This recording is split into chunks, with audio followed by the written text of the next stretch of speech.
नमस्कार दोस्तों, मैं डॉक्टर सुब्रता और आप सभी का फिर से एक बार बहुत बहुत स्वागत है मेरा इस यूट्यूब चैनल होम्योकेयर टिप्स पे।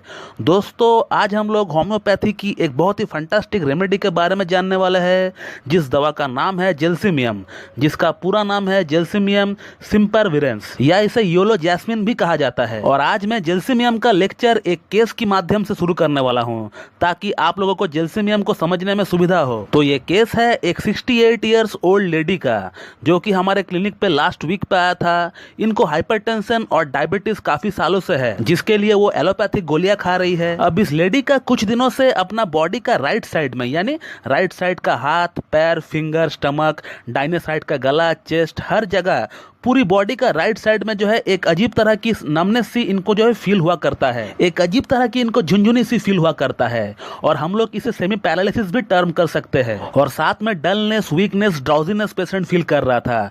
पेशेंट को काफी जो है वीकनेस आ रहा था, और आंख का सामने एक धुंधलापन सा जो इनको दिख रहा था। थोड़ी बहुत इनको हेडेक भी थी, और ये जो हेडेक है ये सामने से पीछे की तरफ जा रहा था। हम लोग कह सकते हैं कि ये हेडेक जो है, इसमें भारीपन जो है काफी ज्यादा देखने को मिला। और ये हेडेक के लिए अगर ये पेशेंट अपना हेड पे बैंड बांधता है जोर से, तो फिर इनको जो है हेडेक में आराम मिलता है। और एक दो बार अगर पेशेंट टॉयलेट कर लेता है, तो भी पेशेंट जो है अपने आप को बेटर फील करता है। तो ये सभी सिम्टम्स के साथ डलनेस, ड्राउजीनेस, वर्टिगो यानी चक्कर, सर का भारीपन जो कि पेशाब करने से कम हो रहा था। और जब हमने इनका बीपी चेक किया, तो इनका बीपी जो था इट वाज अराउंड 170/110, जो कि काफी हाई था। इनका पल्स भी काफी स्लो था, और साथ में इनका जो राइट हैंड का फिंगर्स है वो कांप रहा था, वो हिल रहा था। और हमने केस टेकिंग के दौरान पेशेंट को ही पूछा कि क्या कारण हो सकता है इस तरह का प्रॉब्लम का पीछे। तो उस लेडी का हस्बैंड ने हमें बताया कि जब से इनका बेस्ट फ्रेंड का देहांत होने का न्यूज इन्हें मिला, तब से ये सब प्रॉब्लम्स जो है इनके साथ हो रहा है। तब से जो है ये अकेला अकेला में रहता है, अलोन रहता है, अपने आप में रहता है, किसी से कुछ बात नहीं करता है, किसी का कुछ सुनता नहीं है। नॉर्मली अगर किसी को कोई बैड न्यूज मिलता है या फिर कोई बीमार रहता है,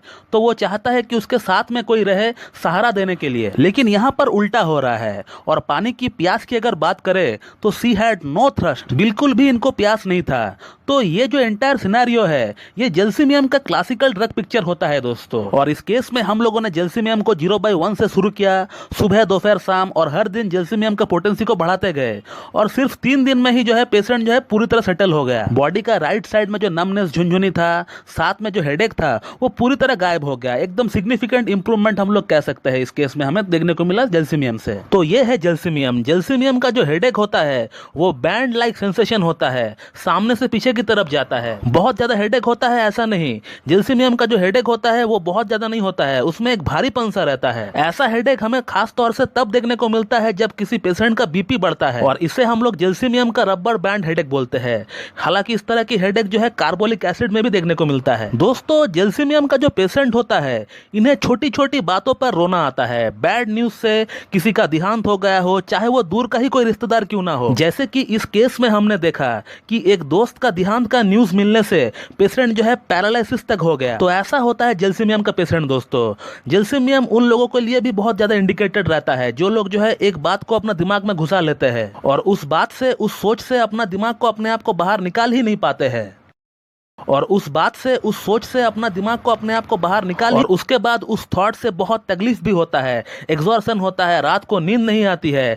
तो उन लोगों के लिए भी जो है जेल्सिमियम बहुत ज्यादा इंडिकेटेड रहता है। दोस्तों, जेल्सिमियम का बात हो और हम लोग फ्लू का बात नहीं करें, तो ऐसा हो नहीं सकता है, क्योंकि जेल्सिमियम जो है इसे हम लोग किंग ऑफ फ्लू रेमेडी कहते हैं। फ्लू का मतलब यही सर्दी, खांसी, जुकाम, बार बार छींके आना, और ये सिम्टम्स जो है इतना बढ़ जाए कि वो निमोनिया में कन्वर्ट हो जाए, जैसे कि हम लोग कोविड-19 में देख रहे हैं। और कोविड-19 में भी जेल्सिमियम ने बहुत अच्छा काम करके दिखाया है। और बुखार, हेडेक, नाक से पानी बह रहा हो, नाक लाल हो गया हो, नाक का अंदर इरिटेशन हो रहा हो, गले में खराशपन आने लगता हो, गर्म पानी पीने को मन करता हो, गर्म खाना खाने को मन करता हो, और उसके साथ डलनेस, वीकनेस, थकावट, बुखार अगर पेशेंट को रहता हो, तो उस केस में हम लोग जो है जेल्सिमियम के बारे में बिल्कुल सोच सकते हैं। हालांकि इस तरह की कंडीशन में हिपरसल्फ और नक्स भूमिका भी हम लोग सोच सकते हैं, लेकिन सबसे पहले जेल्सिमियम के बारे में सोचना चाहिए। दोस्तों, जेल्सिमियम जो दवा है ये मिजल्स के दाने को भी निकालने में सहायता करता है, ताकि वो जितना अंदर है वो पूरी तरह बाहर आ सके और पेशेंट को जो है जल्द से जल्द जो है रिलीफ मिल सके।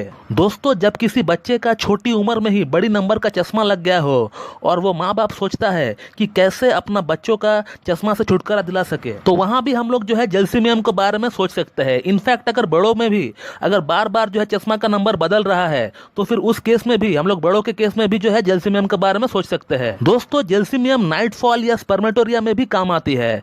अगर किसी को बिना इरेक्शन का ही नाइटफॉल हो जाता है और नाइटफॉल होने का बाद डलनेस, वीकनेस, ड्रीजीनेस अगर फील हो रहा हो पेशेंट को, तो उस केस में भी हम लोग जो है जेल्सिमियम के बारे में सोच सकते हैं। लेकिन यहाँ जो नाइटफॉल होगा वो बिना इरेक्शन का ही होगा। दोस्तों, हार्ट की बीमारी में भी जेल्सिमियम का बहुत अच्छा रोल रहता है, जहाँ पल्स जो है स्लो हो जाता है, जिसे हम लोग ब्रैडिकार्डिया बोलते हैं। तो इस केस में भी हम लोग जो है जेल्सिमियम का इस्तेमाल कर सकते हैं। हालांकि स्लो पल्स के लिए और भी बहुत सारी मेडिसिन है, लाइक एडोनिसवर, डिजिटालिस, कैल्मिया, ओपोसाइलम, बट जेल्सिमियम भी एक टॉप ग्रेड रेमेडी है स्लो पल्स के लिए। दोस्तों, बहुत लोगों को लकवा मारने का कारण से पेशाब नहीं हो पाता है, स्टूल जो है पास आउट नहीं कर पाता है, क्योंकि पॉटी करने के लिए, पेशाब करने के लिए एक स्ट्रेन लगाना पड़ता है, एक जोर लगाना पड़ता है, और पैरालिसिस होने का कारण से पेशेंट जो है स्ट्रेन नहीं लगा पाता है। तो इस तरह की कंडीशन के लिए भी हम लोग जेल्सिमियम के बारे में सोच सकते हैं। हालांकि स्टाफिसेग्रिया भी एक बहुत ही ज्यादा इंडिकेटेड मेडिसिन होता है इस तरह की कंडीशन के लिए।